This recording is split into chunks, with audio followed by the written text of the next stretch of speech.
En menos de 24 horas, las lluvias causaron nuevos daños en Loja, donde se desbordaron 2 ríos afectando a 200 negocios.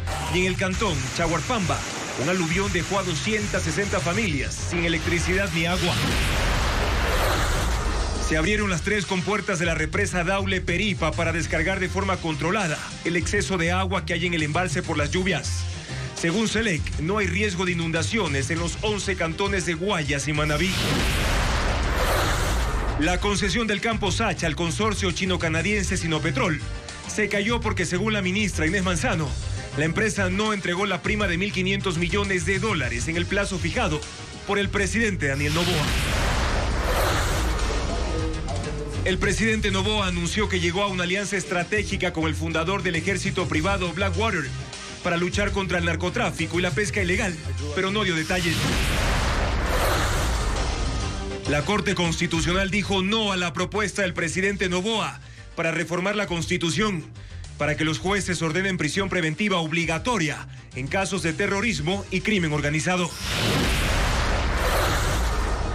Se cumplen 5 años desde que la Organización Mundial de la Salud declaró la pandemia por el COVID, que dejó, según la OMS, 7 millones de muertos y, según la ONU, 20 millones en el mundo. La CONAIE no tendrá una posición unificada sobre qué candidatura respaldar en la segunda vuelta. Y Leonidas Issa presentará a Luisa González una lista de demandas para concretar su apoyo. No se sabe nada del paradero de Santiago Hernández, procesado en el caso Plaga, y abogado de Sebastián Barreiro, hijo de la vicepresidenta Abad. La incertidumbre creada por la guerra comercial del presidente Trump y que provocó la caída de la bolsa en Estados Unidos ha afectado sobre todo a las grandes corporaciones y a las empresas de tecnología. Real Madrid elimina al Atlético de Madrid en una dramática serie de tiros penales y clasifica a los cuartos de final de la Champions League. ¿Qué tal, amigos? Buenas noches. Nuestros equipos periodísticos siguen recorriendo distintos puntos del país tras las consecuencias de la época lluviosa que se mantiene en casi todo el territorio nacional. Continúan las inundaciones y el desbordamiento de ríos. Bienvenidos a Televistazo Estelar.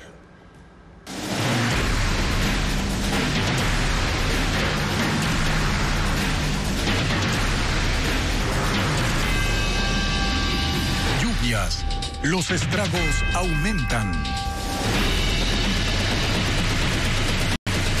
Las lluvias volvieron a golpear con fuerza a Loja y sus alrededores. Los ríos Malacatos y Zamora se desbordaron anegando calles y plazas. Nuevamente, en el sur, el puente Bailey tuvo daños estructurales, mientras que en el norte, decenas de comerciantes intentan rescatar lo poco que les queda, mientras que en Yaguarpamba, un aluvión dejó a la población sin luz y también sin agua potable. Las imágenes con Alejandra Sánchez. Apenas 24 horas después, la lluvia volvió a dejar un rastro de destrucción en varios sectores de Loja.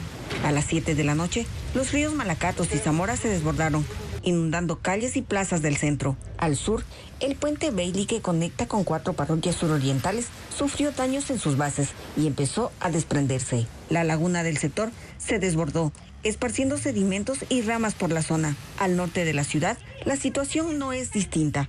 Los mercados Gran Colombia y Mayorista, donde operan más de 1.300 locales, quedaron afectados.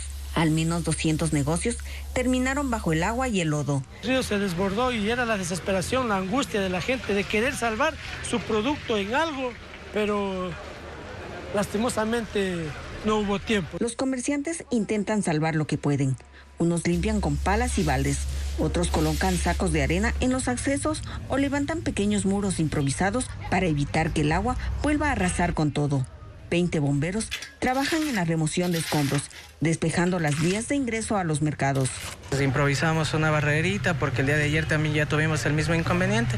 En Chaguarpamba, un aluvión arrasó con la cabecera cantonal. El agua bajó con fuerza por una escalinata, arrastrando tierra y sedimentos en su paso. Las 260 familias que habitan la zona se quedaron sin energía eléctrica ni agua potable. Las autoridades siguen evaluando los daños y los habitantes limpian los escombros. Mientras tanto, en Manabí el invierno también deja huellas en la vialidad. El desbordamiento de ríos y quebradas ha afectado al menos 70 kilómetros de carreteras, cubriendo tramos con lodo y escombros. Mientras en algunos accesos quedan intransitables, otros solo permiten el paso con extrema dificultad, aumentando así los riesgos para miles de conductores, como le informa Karen Ceballos. En Manabí, el invierno también golpea la vialidad. Este miércoles, con mucha dificultad, vehículos livianos lograban circular por la vía Cañitas-Charapotó. Una gruesa capa de lodo cubría gran parte de la calzada, causando averías como la que sufrió el taxi de Fernando Murillo. Estoy botado, estoy dañado. Es un tramo de aproximadamente 400 metros que en al menos 3 ocasiones en el último mes ha sido afectado por el desbordamiento de una quebrada.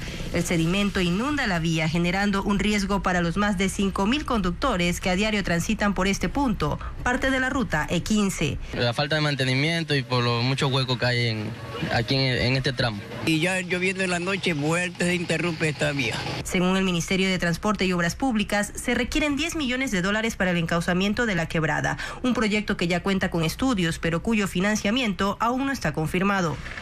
Este es solo uno de los 10 puntos críticos de la red vial de Manabí. En total, este invierno ha dejado 70 kilómetros de vías afectadas. Por ahora, la única respuesta ha sido la limpieza con maquinaria después de cada evento. En la lista de sectores más golpeados figuran 2 tramos de la vía Rocafuerte-Tosagua, utilizada diariamente por más de 8.000 vehículos. En las aguas, las inundaciones se deben al desbordamiento del río Puerto Viejo, y en la recta, el problema es la quebrada del Guarango, que también ha rebasado su cauce. En la vía Puerto Viejo-Santa Ana, la comunidad de Estancia Vieja queda bajo el agua con cada aguacero. Y las afectaciones también llegan a las vías secundarias.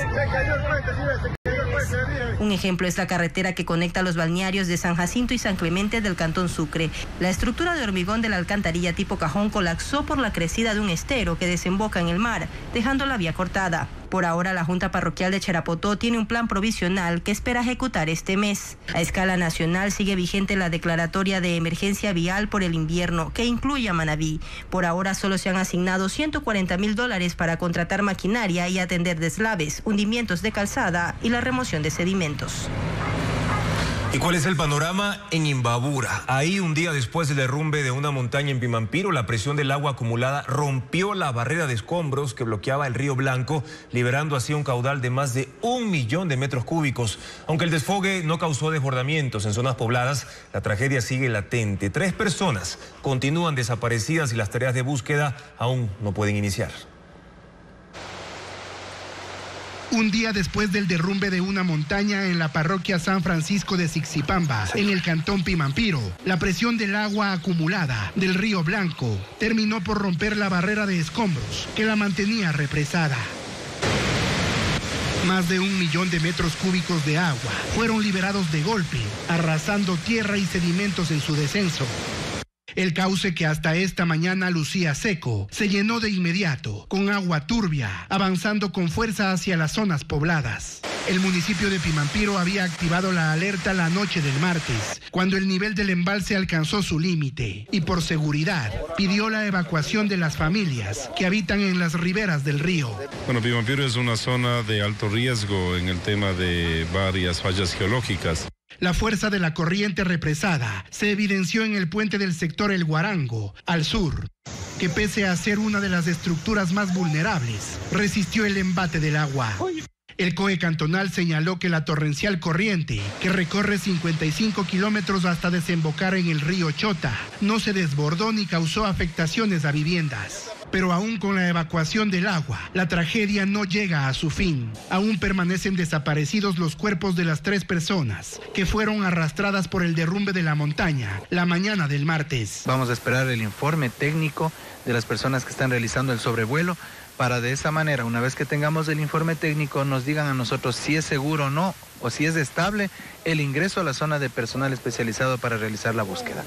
Las autoridades no han precisado cuánto tiempo tomará asegurar la zona antes de iniciar la búsqueda, sin poner en riesgo a los rescatistas.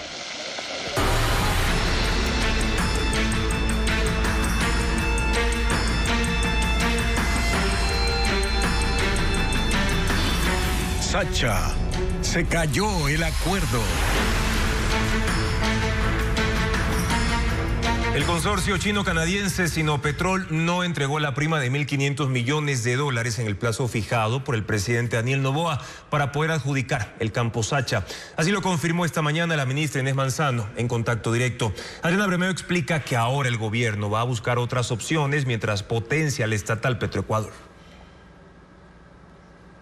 El plazo dado por el presidente Daniel Noboa se cumplió y el consorcio chino-canadiense Sinopetrol no entregó la prima de $1.500 millones que era el requisito para la delegación directa y sin concurso de la operación del campo Sacha. Lo dijo la ministra Inés Manzano en el espacio de entrevistas Contacto Directo. Era hasta ayer a las 9 de la noche, con lo cual pues no hay nada más que hablar, o sea, sencillamente el plazo se les venció.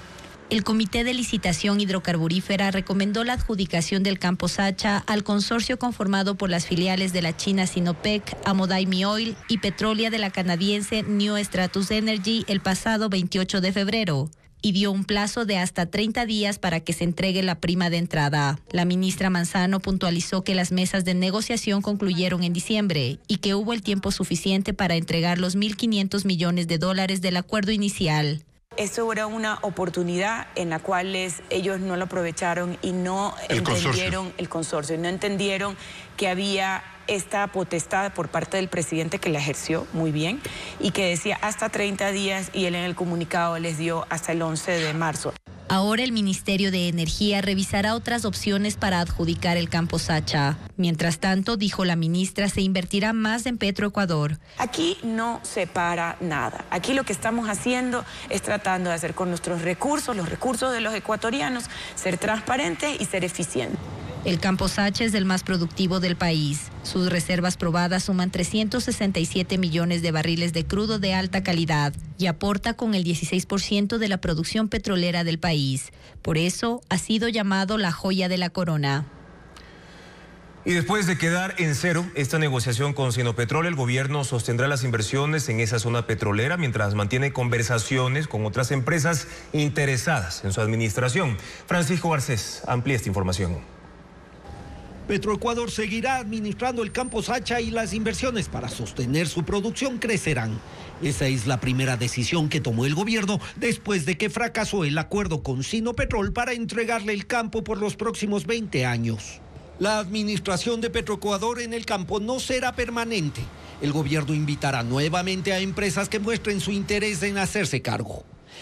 El martes, la ministra de Energía Inés Manzano y el gerente de Petroecuador, Roberto Concha, mantuvieron la primera reunión para planificar la intervención en Sacha y un plan de transición.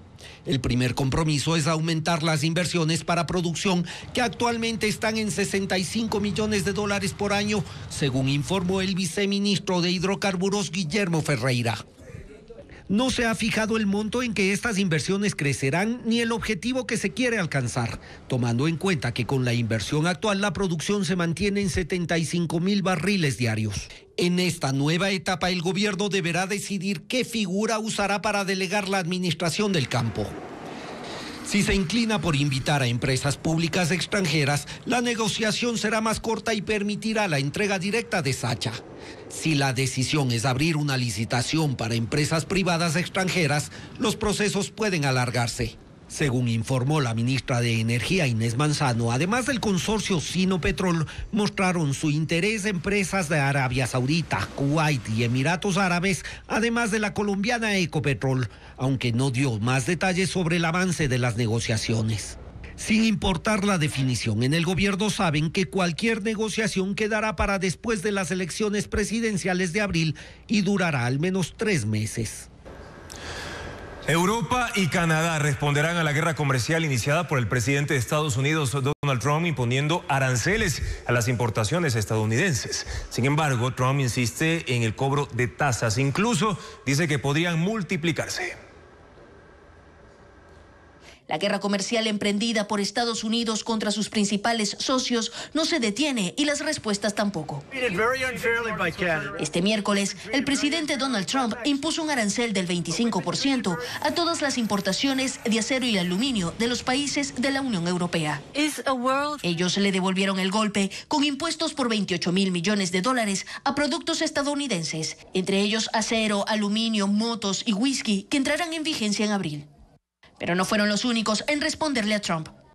Aunque se creía que habían aliviado las tensiones, Canadá también aplicó impuestos a metales y otros productos estadounidenses por más de $20,000 millones. Pese a la arremetida, Trump insiste en que su estrategia está dando resultados positivos. Así lo dijo en un discurso ante la mesa redonda empresarial en Washington con 100 directores de compañías.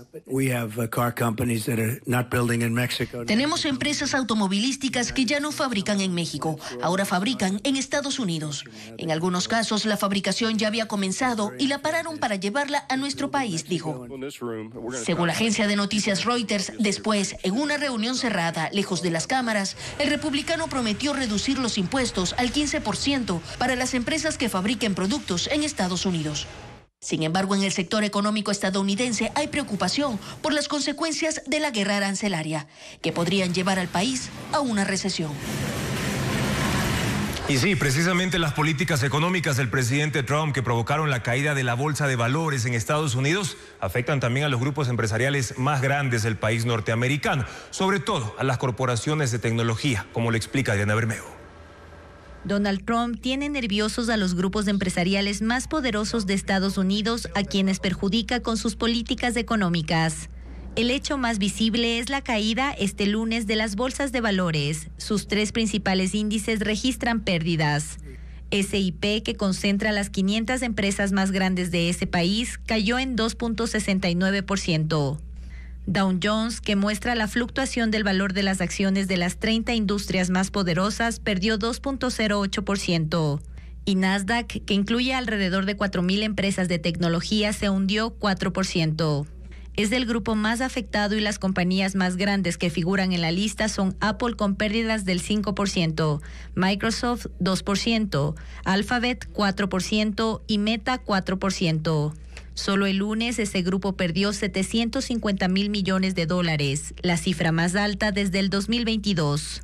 Otras perjudicadas son la empresa de telecomunicaciones Verizon 7.33%, Walt Disney 2.49% y Amazon 2%. También está Tesla. Las acciones cayeron 15 puntos y acumula una depreciación del 43% en 3 meses. Su dueño, Elon Musk, asesor estrella del gobierno de Trump, perdió $29,000 millones en un día. Portales de economía calculan que las pérdidas generales ascienden a $5.500 millones en los 2 últimos meses y han afectado a más de 5.000 empresas estadounidenses.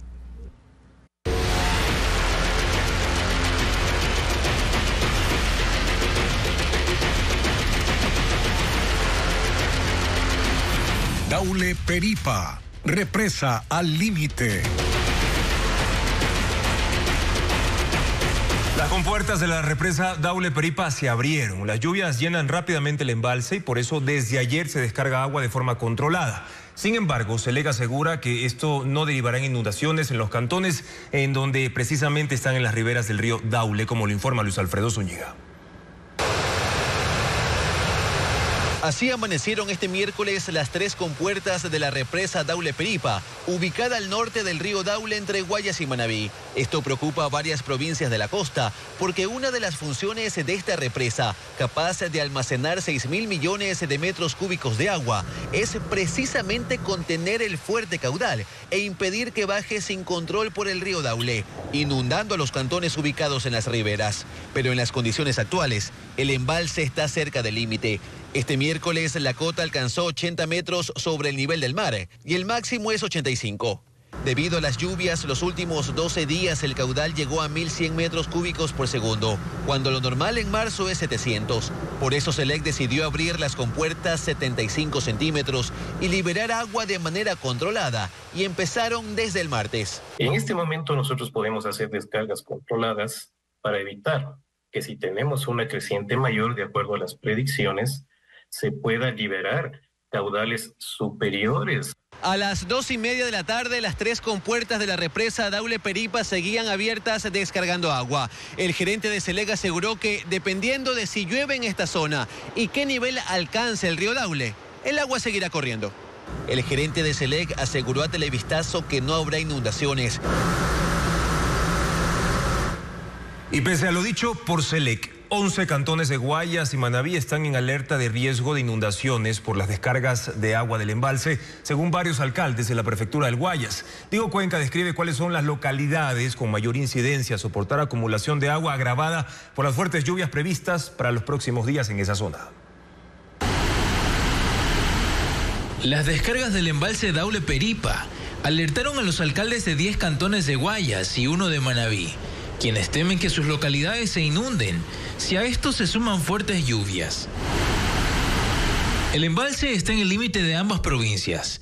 El agua que descargan va hacia el río Daule y 20 kilómetros más abajo está el cantón Pichincha de Manabí, con una población de 30.000 personas, donde hay cultivos de maíz y ganadería. Luego está el Empalme, Balsare, Colimes, Palestina, Santa Lucía, Novol, Pedro Carbo, Daule, San Borondón y Guayaquil. Todas esas localidades están rodeadas del río Daule, donde habitan más de 4 millones de personas.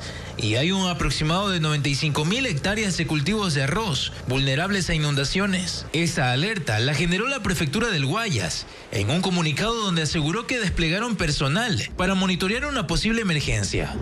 Las inundaciones no son la única consecuencia que preocupa a los municipios. En un documento, la alcaldía de Guayaquil reclamó que la ciudad no fue considerada en la alerta por parte de SELEC, pues el cabildo considera que al aumentar las descargas y el nivel de turbiedad del agua, está en riesgo el abastecimiento y distribución de agua potable de más de 2,7 millones de personas. Una situación que ya afecta a Novol, Daule y San Borondón, con restricciones en el servicio. La Academia de la Construcción es un programa avalado por la Universidad Católica Santiago de Guayaquil. Este año otorgará becas a maestros albañiles empíricos que busquen certificarse en esa área. De hecho, la primera edición de este proyecto fue el año pasado, cuando graduaron a 70 personas. Vamos a conocer más en el siguiente informe. Hace 3 años, Jerry García entró a trabajar como oficial de obra en una constructora de Guayaquil.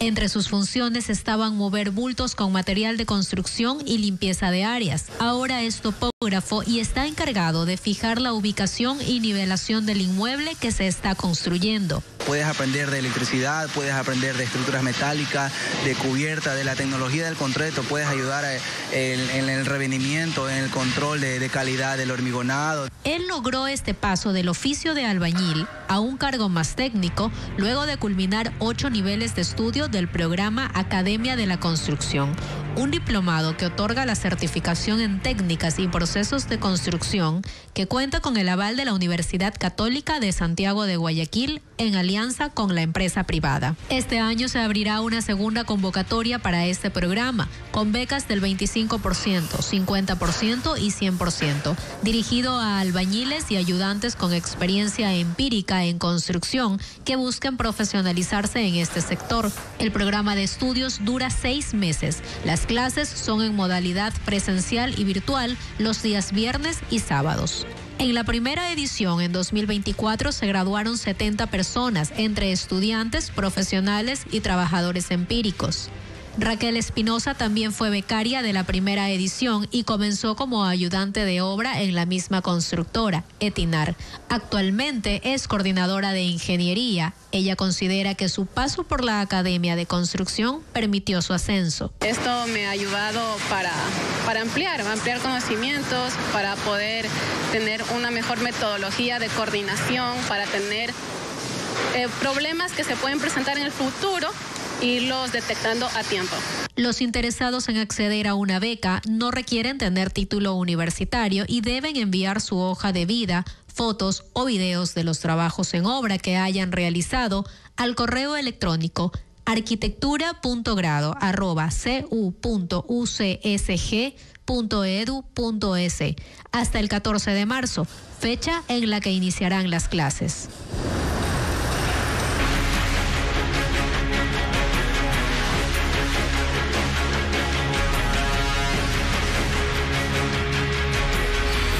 COVID, ¿qué dejó la pandemia? A partir de los primeros casos de COVID-19 detectados en China, el virus desató millones de contagios y muertes, siendo la peor emergencia sanitaria del último siglo. En Ecuador, más de 1 millón de personas se contagiaron. Revisemos a continuación las cifras de esta enfermedad en el mundo, 5 años después de su aparición. Hace 5 años se extendía el virus SARS-CoV-2 por todo el mundo. El 11 de marzo de 2020, la OMS la declaró como la pandemia del COVID-19.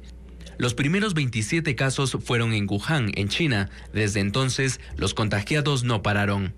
El mundo miraba como poco a poco el uso de mascarillas y el confinamiento se hacía común, en un esfuerzo por contener la enfermedad. La OMS dice que hubo 777 millones de casos a escala mundial. La enfermedad llevó a la hospitalización de 28 millones de personas. Hay discrepancias sobre la cantidad de fallecidos. Según la OMS, fueron 7 millones. Epidemiólogos elevan la cifra a 15 millones, mientras que la ONU calcula que hubo 20 millones. Las personas mayores de 65 años fueron las más golpeadas, concentrando el 85% de las muertes hasta abril de 2022. Solo el 0.2% de los muertos tenía menos de 15 años. La vacuna ofreció una herramienta para contener el mal. En 2023, la OMS dejó de contabilizar las dosis aplicadas en el mundo. Fueron 13.000 millones de vacunas. El 67% de la población recibió 2 vacunas y los demás una dosis. En Ecuador, según el INEC, hasta 2024 hubo 1.024.000 contagiados, que dejaron 36.015 fallecidos. Pero el registro civil inscribió 54.000 muertes en exceso, lo que totaliza 90.000 decesos ocurridos en pandemia. En el país se han vacunado 14.6 millones de personas, al menos con una dosis. En la actualidad, solo el 3% de los infectados necesita hospitalización. Y la pandemia también ha dejado aprendizajes y descubrimientos que obligaron al mundo de la ciencia a indagar en tiempo récord. Las investigaciones no se han frenado y siguen entregando nuevos hallazgos para combatir esta enfermedad, como le explica Carla Delgado. El progreso científico sin precedentes y en tiempo récord para ganarle la batalla al COVID-19 ha sido uno de los hitos más significativos en la lucha contra esa enfermedad. La comunidad científica se unió en una carrera contra el tiempo para mitigar los efectos del virus. La primera vacuna fue desarrollada en 9 meses por la farmacéutica Pfizer, cuando regularmente desarrollar una inmunización tomaba años. Los estudios no se detienen. Uno de los descubrimientos más recientes, el de octubre del año pasado, cuando la FDA autorizó una prueba rápida de venta libre que detecta tanto la COVID-19 como la influenza. Otro avance de la ciencia es la vacuna Vivermax, desarrollada por la empresa española IPRA. Es la primera vacuna contra el COVID-19 creada en ese país. Basada en proteínas recombinantes, esta vacuna ha demostrado ser altamente eficaz como refuerzo para aquellos que ya recibieron otras vacunas. No solo esta vacuna ha sido uno de los últimos descubrimientos importantes. La Universidad de Cambridge, Oxford y el Instituto Tecnológico de California desarrollaron una vacuna universal que protege contra diversas cepas, incluyendo algunas desconocidas.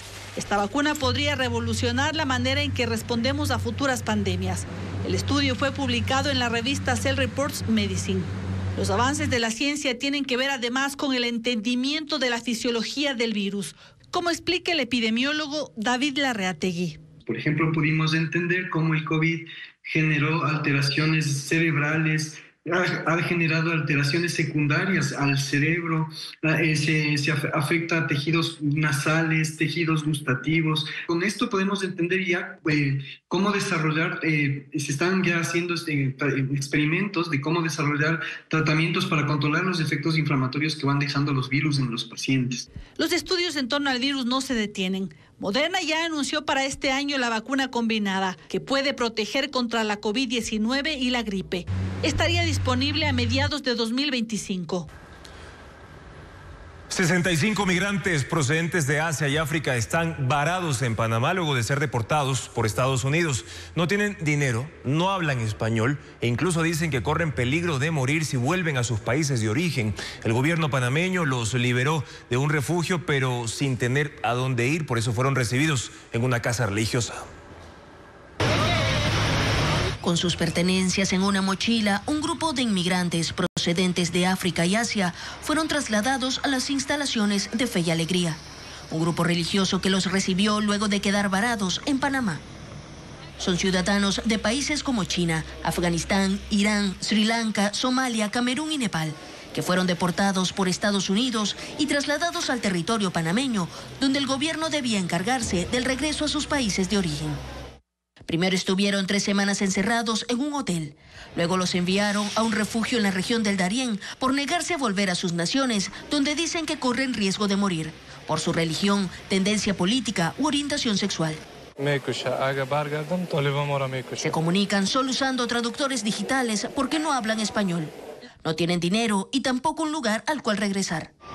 Por ahora recibirán apoyo de organizaciones católicas y musulmanas. Algunos quieren solicitar refugio en Panamá, pero la mayoría busca regresar a Estados Unidos, país donde habían hecho su vida hasta que los sorprendió la deportación. Violentos enfrentamientos estallaron en Argentina durante una protesta de jubilados frente al Congreso en Buenos Aires. Incluso hinchas de varios clubes de fútbol se sumaron a esta manifestación y se enfrentaron con la policía. Merly González con las imágenes de las manifestaciones. Las protestas de jubilados y pensionados contra las políticas de austeridad del gobierno de Javier Milei se tornaron violentas cuando las barras bravas se sumaron a la manifestación. Hinchas de varios clubes de fútbol argentino se concentraron en los alrededores del Congreso en Buenos Aires y lanzaron piedras contra la policía. Quemaron vehículos y vandalizaron la zona. También hubo reportes de brutalidad policial. Por ejemplo, agentes empujaron a una manifestante que se golpeó la cabeza y quedó tendida en el suelo. Por ahora se desconoce su estado de salud. Cada miércoles los pensionados salen a protestar por los recortes, la falta de poder adquisitivo y la suspensión de programas sociales. Los hinchas dijeron que fueron llamados a defenderlos después que la policía dispersara con gases lacrimógenos y cañones de agua la manifestación de la semana pasada. Por los disturbios de este miércoles se reportan al menos 20 detenidos. El ejército de Pakistán puso fin al secuestro de un tren con más de 400 pasajeros a bordo que duró 30 horas. Rebeldes de Baluchistán tomaron los vagones y asesinaron a 21 pasajeros desde la mañana del martes para exigir al gobierno la liberación de milicianos prisioneros. Las fuerzas de seguridad ejecutaron una operación militar y abatieron a los 33 secuestradores. Más de 300 personas fueron liberadas, entre ellas mujeres y niños. La NASA anunció el despido de su científica jefe y de otros 22 funcionarios expertos en cambio climático para poder cumplir con el mandato del presidente Trump. La agencia espacial informó que habrá más recortes y suprimió también la Oficina de Política y Estrategia, así como la de División de Diversidad, Equidad e Inclusión. Expertos de programas de ciencias espaciales esperan que ninguno de estos ajustes afecte a los trabajos para el regreso del hombre a la Luna y la exploración en el planeta Marte. La obra Esperando al Coyote se estrenará en el Teatro Patio de Comedias en Quito. Además, 5 filmes se proyectarán en la muestra del cine colombiano en la Cinemateca Nacional hasta este fin de semana. Vamos a revisar a continuación la agenda cultural con Estefanía Arias. Que la puerta de entrada del Teatro Bellatrix. Estas dos mujeres tratan de ganarse la vida haciendo teatro en las frías calles del Reino de Orión. Ambas luchan por lograr el éxito. Una sueña con ser famosa, la otra con cambiar al mundo. Antonio y Berenice han muerto. Llegará al Teatro Zona Escena en Guayaquil, interpretada por Laura Oviedo y Fernanda Corral. La función será este sábado 15 a las 19 horas. 5 de enero de 1982. Un collage de imágenes, repeticiones y memorias, construido de la intervención de los archivos de telediarios emitidos en Colombia en los años 80. Nuestra película es uno de los 5 filmes que forman parte de la muestra de cine colombiano, que se desarrollará en la Cinemateca Nacional en Quito. También habrá charlas sobre la realización del séptimo arte. Las funciones gratuitas serán hasta el sábado 15. La cartelera y horarios están publicados en las redes sociales de este espacio cultural.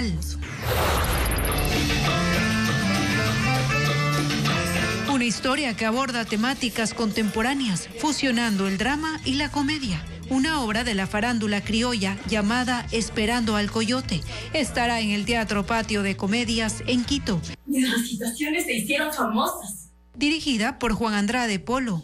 Las funciones serán del 13 al 30 de marzo, de jueves a sábado a las 19 horas y domingos a las 18 horas. Santiago Hernández, quien hasta ayer actuó como abogado del hijo de la vicepresidenta Verónica Abad en el caso Nene y también en el caso Plaga, habría sido secuestrado. El hecho se conoció esta mañana en la Corte Nacional. Informa Jacqueline Rodas. Este miércoles fue el último día de la audiencia del caso Plaga. La secretaria tomaba lista cuando fue alertada sobre un secuestro. El abogado del doctor Bani Molina, el doctor Santiago Hernández, ayer en la noche sufrió un secuestro cuando se dirigía a la provincia de Manabí.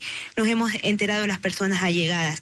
Hasta este momento sabemos que la UNACE ya ha intervenido, pero no se tiene noticias sobre el doctor. Entonces eso ha pasado ayer como 10 de la noche, un poco más. Santiago Hernández también es abogado de Sebastián Barreiro, hijo de la vicepresidenta Verónica Abad. Hasta ayer estuvo defendiéndolo en el juicio que enfrenta en el caso Nene. Barreiro informó sobre el secuestro en sus redes sociales y dijo que tampoco encuentran a 3 abogados de su equipo legal que viajaban con Hernández hacia Manta para atender otro proceso judicial. Fuentes policiales confirmaron a Televistazo que el caso está en investigación.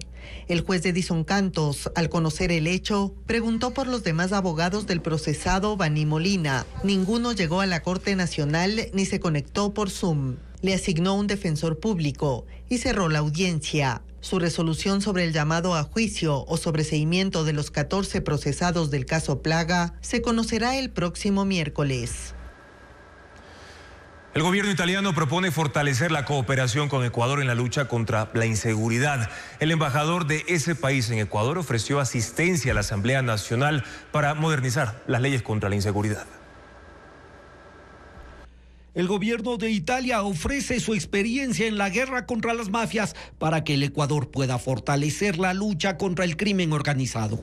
El embajador italiano Giovanni Davoli compareció ante la Comisión de Seguridad de la Asamblea.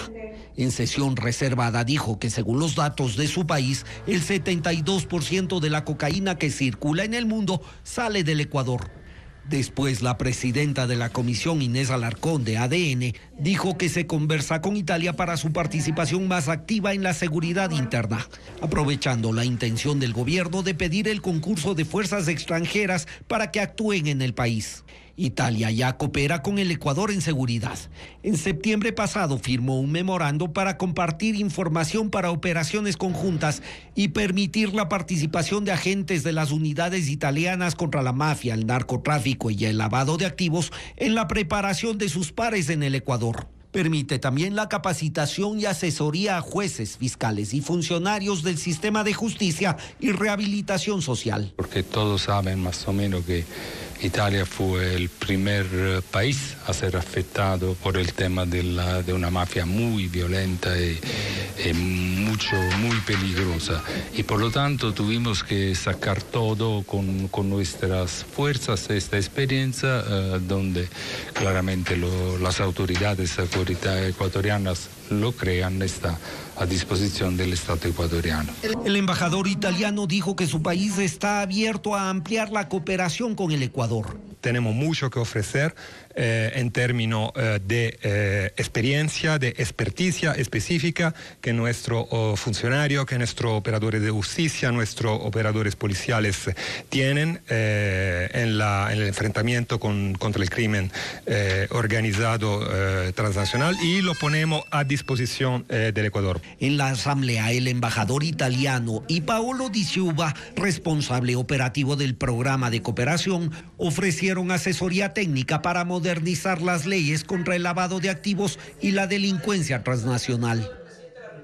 El presidente Daniel Noboa anunció una alianza con el ex militar estadounidense Eric Prince, fundador de un ejército de seguridad privada. El gobierno no ha entregado detalles del acuerdo y se desconoce el alcance de la cooperación que tendrá con la fuerza pública para combatir la inseguridad. Paul Romero con el informe. El presidente Daniel Noboa sorprendió anoche con la publicación de una fotografía en blanco y negro con Eric Prince, ex militar estadounidense y fundador del ejército de seguridad privada Blackwater. En su cuenta de la red social X dijo que empieza la ayuda internacional en el Ecuador. Hemos establecido una alianza estratégica para fortalecer nuestras capacidades en la lucha contra el narcoterrorismo y la protección de nuestras aguas de la pesca ilegal. El 18 de febrero el presidente señaló que el gobierno fortalecerá la lucha contra el crimen organizado con cooperación internacional La reunión se realizó en Guayaquil y asistieron además del presidente, el director del Centro de Inteligencia Estratégica, Michele Sensi Contugui, el ministro del Interior, John Reinberg, y el ministro de Defensa, Giancarlo Lofredo. El gobierno mantiene en reserva los alcances de esta alianza.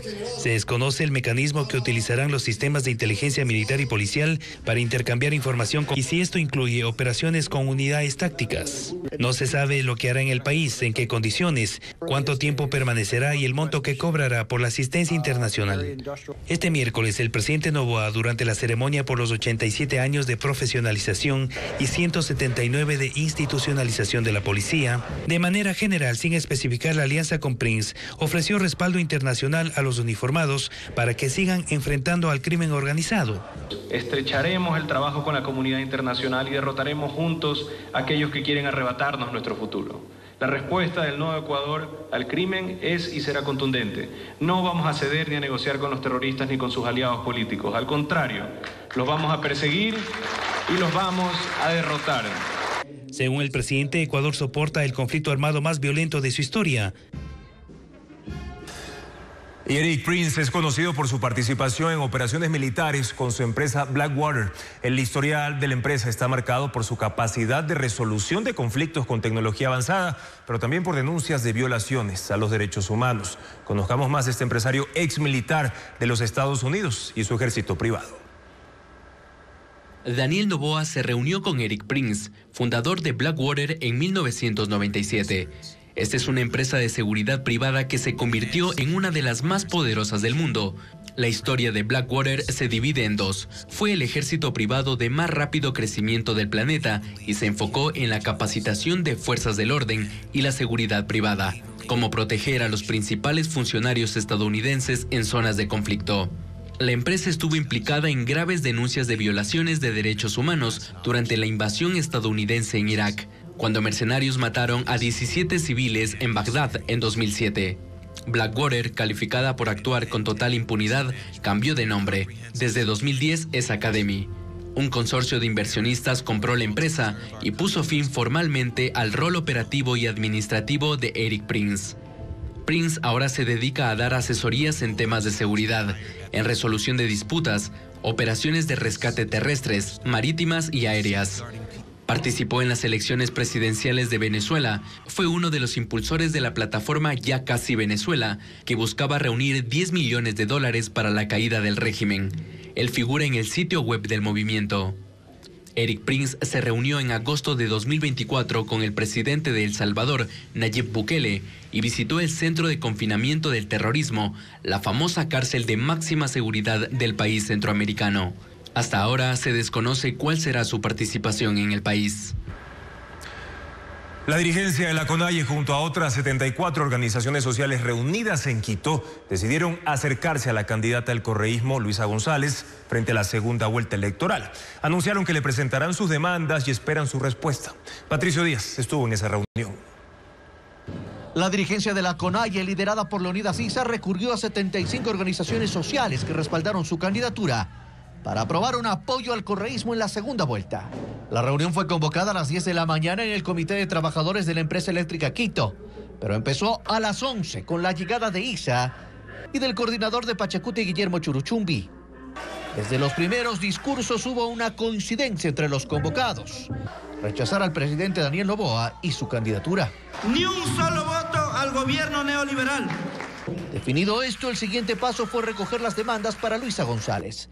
Resultó un pliego en el que sobresalen: no a la constituyente, a las privatizaciones, no a los tratados de libre comercio, reducción del IVA, condonación de deudas, amnistías, desmilitarización de territorios en conflicto, moratoria minera.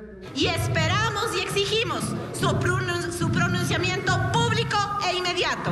Con esa respuesta, se confirmará el respaldo a la candidata del correísmo. Mi pronunciamiento será en base a la respuesta que tenga de esta Asamblea Plurinacional. El presidente de la CONAIE llegó a esta asamblea sin haber logrado un consenso ni una decisión de mayoría en su organización. La CONFENIAE, que reúne a los pueblos amazónicos, apoyará a Daniel Noboa. E incluso ya le enviaron una carta en ese sentido. La CONAICE de la Costa respaldará a Luisa González y la Ecuarrunari de la Sierra debatió intensamente el voto nulo. Sus representantes no estuvieron en esta reunión. Yo voy a mantener el respeto a la decisión de las estructuras regionales que han tomado, pero asimismo también quiero que me respeten porque con el apoyo de aquellos mismos me permitieron ser candidato y los votos de 500,000 no vino solo del movimiento indígena. Para Leonidas Issa, el pliego de demandas que entregarán a Luisa González luce tan claro que incluso no confirmó si se reunirá con ella.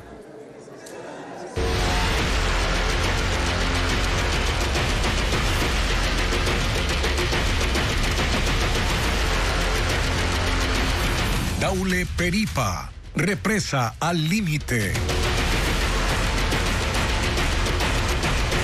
En Guayas, los cantones Santa Lucía y Palestina monitorean el impacto de las descargas controladas de la empresa Daule Peripa. Lo hacen mediante un sistema de alerta temprana que registra la cota en tiempo real. María Gabriela Carpio informa que ambas localidades ya tienen listos los albergues en caso de declararse la emergencia por inundaciones.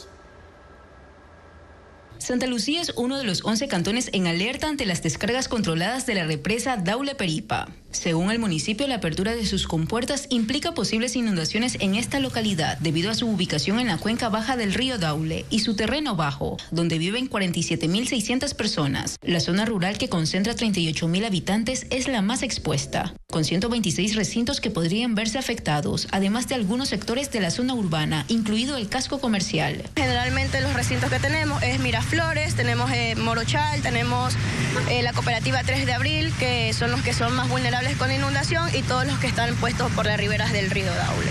Todavía no hay inundaciones, pero se preparan porque 2 años atrás el cantón quedó bajo el agua, producto de las descargas de la represa. Por ello se han dispuesto 9 alojamientos temporales, 4 en la zona urbana y el resto en la rural. El Coliseo Municipal es el albergue más grande con capacidad para 1.500 personas. En este espacio de 1.200 metros cuadrados están esperando la declaratoria de emergencia para equipar y recibir a las familias damnificadas. A 15 minutos de este cantón está Palestina, otra población de Guayas donde también se han tomado medidas de prevención. Su alcalde Luis Suárez explicó que el plan de contingencia incluye limpieza de canales y ampliación de muros, y para la atención de posibles damnificados se han habilitado 6 albergues. SELEC, Hidronación y las demás instituciones públicas involucradas mantienen un monitoreo constante en Santa Lucía, Palestina y otros cantones vulnerables, mediante un sistema de alerta temprana coordinado que registra la cota en tiempo real en una estación hidrológica en el recinto La Capilla de Santa Lucía. Se está monitoreando también el nivel de la represa, se tiene la información y estamos en un chat como prefectura, con las alcaldías también, dentro de un sistema de alerta temprana que maneja SELEC a través de Hidronación, que nos dice precisamente cuál es la descarga que están generando. En Palestina hay un promedio de 2.000 familias en riesgo por las inundaciones tanto en la zona urbana como en la rural. Otros cantones consultados por Televistazo explicaron que no tienen un plan específico ante la situación de Daule Peripa y que sus contingencias son las mismas que tienen de manera general para efectos invernales. Y de hecho la represa Daule Peripa ya recurrió a la apertura controlada de compuertas en años anteriores. La más reciente, en 2023, varios cantones inundaron y hubo miles de afectados. Veamos. Fue más o menos por esta época, mitad de marzo, pero del 2023. Los habitantes del cantón Santa Lucía, en Guayas, se preguntaban por qué las lluvias habían cesado, pero sus barrios seguían inundándose. El agua entró como a las 7 de la noche y no tenemos ni inodoro. Lo que había ocurrido es que la represa Daule Peripa había abierto sus compuertas. El excedente de agua fue directo al río Daule. El río Daule se desbordó y las inundaciones alcanzaron no solo a zonas urbanas, 7 cantones en total, sino también a extensas plantaciones agrícolas. En ese momento, la Secretaría de Riesgos estimó en 3.000 el número de personas afectadas. La represa abrió sus compuertas varias veces entre marzo, abril e incluso mayo, porque las lluvias fuertes se extendieron durante esos meses. Si es que no se abren las compuertas y no se descarga el agua de forma controlada, la represa se puede llenar o rebosar más arriba del nivel de las compuertas, o sea, no habría control. Las lluvias finalmente cesaron a finales de mayo y con ellas se fue también el peligro de inundaciones.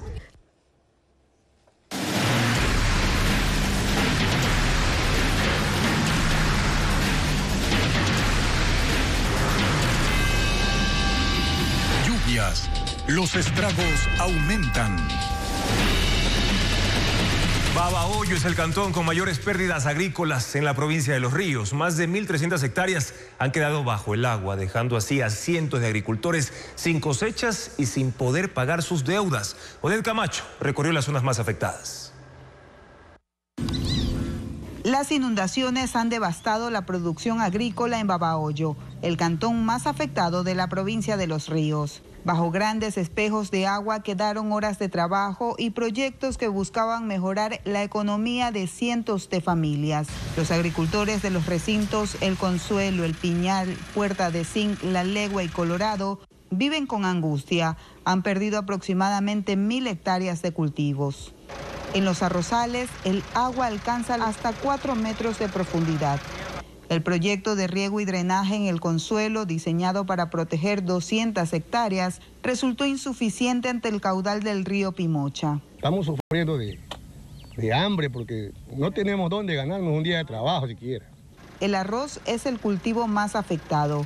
Con un ciclo de producción de 4 meses, estas tierras fueron sembradas en diciembre y la cosecha estaba prevista para abril. Según el Ministerio de Agricultura, hasta el momento se han contabilizado 1.363 hectáreas afectadas en Babahoyo y 491 agricultores perjudicados. Tenemos créditos a través del Ban Ecuador, del Banco de Fomento en Liquidación que estamos debiendo, a través de cooperativas de ahorro y crédito y de personas que también nos han ayudado como ciertos dueños de piladoras y estamos debiendo esa cantidad de dinero. Es decir, estamos totalmente quebrados los pequeños agricultores con este fenómeno natural. Los cultivos de cacao, maíz duro y plátano también están afectados. Y las lluvias han convertido a los albergues de animales rescatados en espacios inundados y llenos de lodo. Sin apoyo estatal ni municipal, la mayoría de estos refugios sobreviven con autogestión y donaciones, mientras que la falta de un censo oficial impide siquiera calcular cuántos animales están en riesgo, como lo explica en el siguiente reportaje María Gabriela Carpio. Cada vez que llueve, las instalaciones de este albergue para animales rescatados terminan inundadas. En estos terrenos de 5 hectáreas en San Borondón, los pasillos están cubiertos de lodo, maleza y charcos con larvas. Los 80 perros que solían correr libremente ahora permanecen encerrados en caniles o jaulas. Otros buscan la forma de no mojarse, aunque sus juguetes siguen en medio del agua estancada. El sitio también acoge a 160 gatos. Una de las 4 zonas que los alberga está vacía porque asimismo quedó anegada. Hogares temporales han recibido a algunos, pero la humedad amenaza la salud de aquellos que no se han ido. No pueden salir los animales a jugar, no podemos realizar más rescates, estamos completamente parados en el tema de rescates.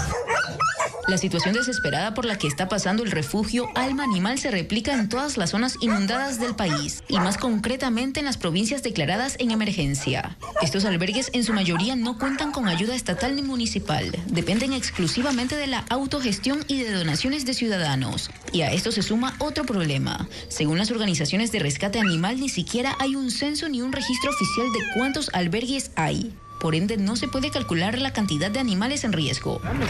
Prueba de ello es lo que ocurre en Puerto Viejo. En la comunidad de Estancia Vieja, en la vía hacia Santana, el refugio de Pasca quedó afectado en un 90%. Además de recibir ayuda privada, su propietaria gasta un promedio de $500 mensuales para alimentar a sus 54 perros, 3 gatos y 2 burros. Ninguna institución pública me ha querido dar la mano. Mónica Cabrera, vocera de la Fundación Rescate Animal Ecuador, señala que no hay una política integral de atención a los animales durante emergencias de esta índole, por lo que no se puede planificar sin cifras reales. Si no tenemos datos, no podemos hacer políticas de prevención ni políticas de actuación con cantidades ciertas e incluso designar el presupuesto adecuado. Porque el estado de la fauna urbana está relacionado con la salud de la población. Si tenemos muchos animales en la calle, abandonados, que no están siendo tratados, que no están siendo atendidos, que no tienen una vacuna, se pueden desatar epidemias, por ejemplo de leptospirosis, que es de zoonótica, es decir, puede transmitir de animales a personas. Y a su criterio no es un problema que afecte únicamente a los amantes de los animales. El eclipse lunar total del año será visible en Ecuador durante la noche de este jueves y la madrugada del viernes. Además, TikTok lanzó 2 nuevas herramientas que ayudan a los padres a supervisar el uso de esa aplicación en adolescentes y niños también. El primer eclipse lunar total del año será visible en Ecuador durante la noche del jueves 13 de marzo y la madrugada del viernes 14 de marzo de 2025.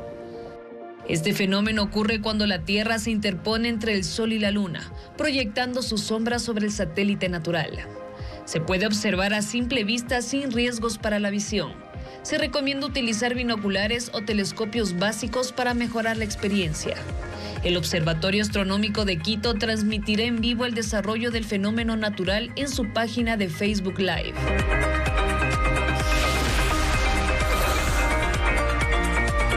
TikTok lanzó 2 nuevas herramientas que ayudan a los padres a supervisar el uso de la aplicación en adolescentes y niños.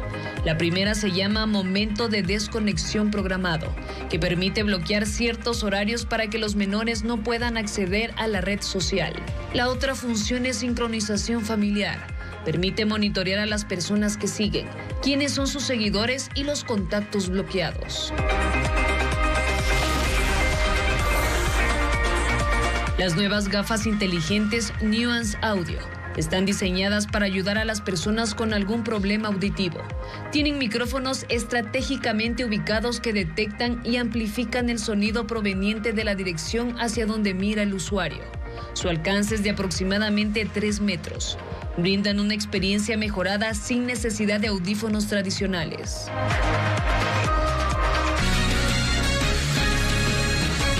Una muestra rinde homenaje al fotógrafo ecuatoriano Luis Mejía en el Centro Cultural Metropolitano de Quito. Con un recorrido por esta exposición gratuita, Estefanía Arias nos cuenta que 83 imágenes retratan la historia y momentos también.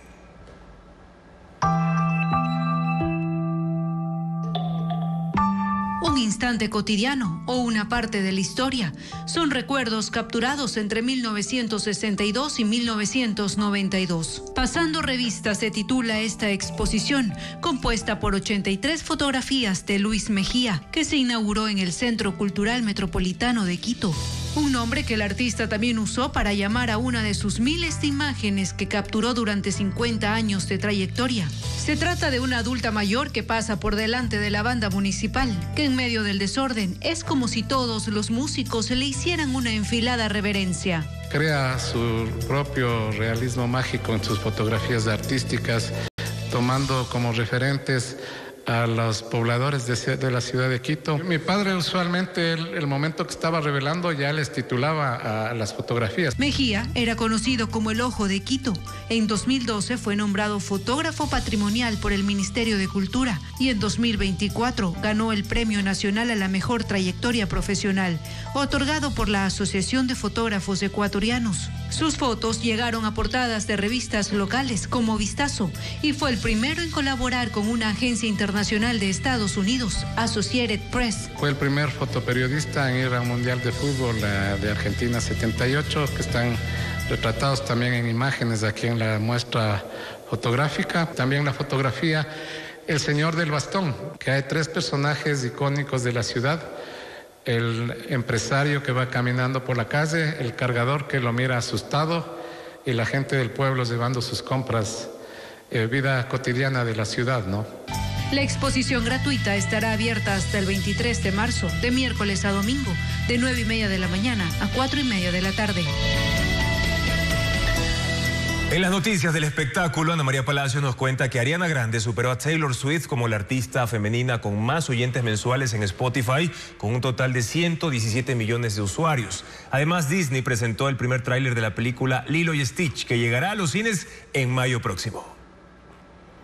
Ariana Grande superó a Taylor Swift como la artista femenina con más oyentes mensuales en Spotify, con un total de 117 millones de usuarios. Ella marca un nuevo récord en esa plataforma. La popularidad de la cantante aumentó luego de su nominación a Mejor Actriz de Reparto por interpretar a Glinda, la bruja buena en la película Wicked. Clarissa, la otra cara de Anita, es el documental sobre la vida de la cantante brasileña. El público podrá conocerla en la intimidad de su casa y saber más de su personalidad cuando no está en los escenarios.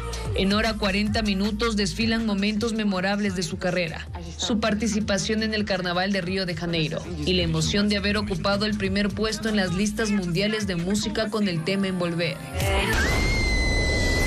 ¡Está tierno y esponjoso! Es tu responsabilidad, ¿oíste? Disney presentó el primer tráiler de la película Lilo y Stitch, que llegará a los cines en mayo de este año. La pequeña Lilo sueña con encontrar a un amigo con quien disfrutar de su tiempo. Su anhelo se cumple cuando aparece un extraterrestre azul con una personalidad caótica y destructiva. No creo que debas beber eso.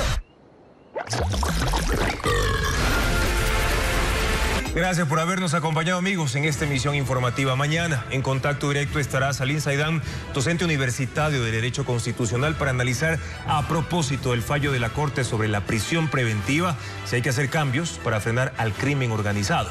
Además, Auqui Tituaña, dirigente indígena, para analizar la situación de la CONAIE, que bajo el liderazgo de Leonidas Issa se apresta a apoyar en segunda vuelta a la candidata Luisa González del correísmo. Los esperamos también en la primera emisión de Televistazo a las 5:55 de la mañana, en vivo por ecuavisa.com y Ecuavisa Play. Buenas noches.